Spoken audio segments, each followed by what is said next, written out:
প্রকৃতি তার নীরব প্রতিশোধ নিল। জন্মের পর দেখিনি যে লেক খনন করা হয়েছে, অধিক বৃষ্টির ফলে যে অসংখ্য বাড়িঘর, লাখ লাখ বাড়িঘর, সেটা পানি নিষ্কাশন, বাসাবাড়ি এবং বৃষ্টি, এই দুয়ের নিষ্কাশন হচ্ছে না, যার ফলে লেকের গভীরতা কমে গেছে।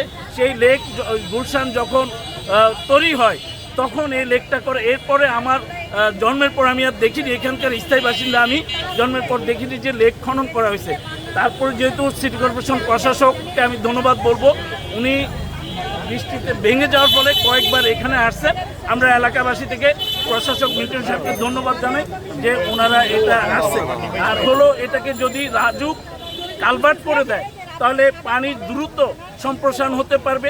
আর একটা হলো হাতিঝিলে এবং গুলশান লেক এবং সুতিমুলা খাল, এইগুলোর যে সুইচ গেট আছে, এই সুইচ গেটগুলো যদি দায়িত্বশীল ব্যক্তিরা খুলে দেয় তখন এই পানিটা সম্প্রসারণ হতে পারে। আর একটা হলো আমি সিটি কর্পোরেশনের বিনয়ের সঙ্গে বলবো, এলাকাবাসীকে বলবো, আপনারা আপনাদের বিবেককে জাগ্রত করেন।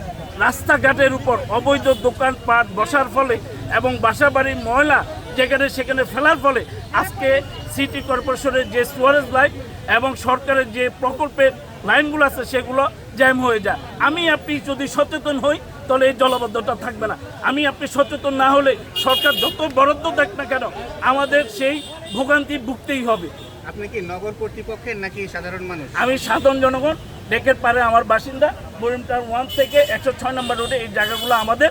আমরা তখনকার গভর্নমেন্টকে আমরা জায়গাগুলো দিয়েছিলাম রাস্তার জন্য। এটা হচ্ছে গুরুত্বপূর্ণ এটা একটা গুরুত্বপূর্ণ 106 নম্বর রোড। জি, একজন বললো রাজুকে, সত্যিকার অর্থে এটা রাজুকে, আর লেকটা রাজুক সোসাইটির আন্ডারে দিয়ে দিছে। এটা হলো সত্য, কিন্তু ঘটনা হলো যে যার উপর দায় বার্তাক না কেন উভয় পক্ষ এসে এই নগর মানুষের যেন ভোগান্তি নয় সেটা দ্রুত পদক্ষেপ নেয়। আমরা এলাকাবাসী, গুলশান শাহজাদপুরবাসী, আমরা এটা প্রত্যাশা করি ওনার দুই প্রশাসনের কাছে। Thank you.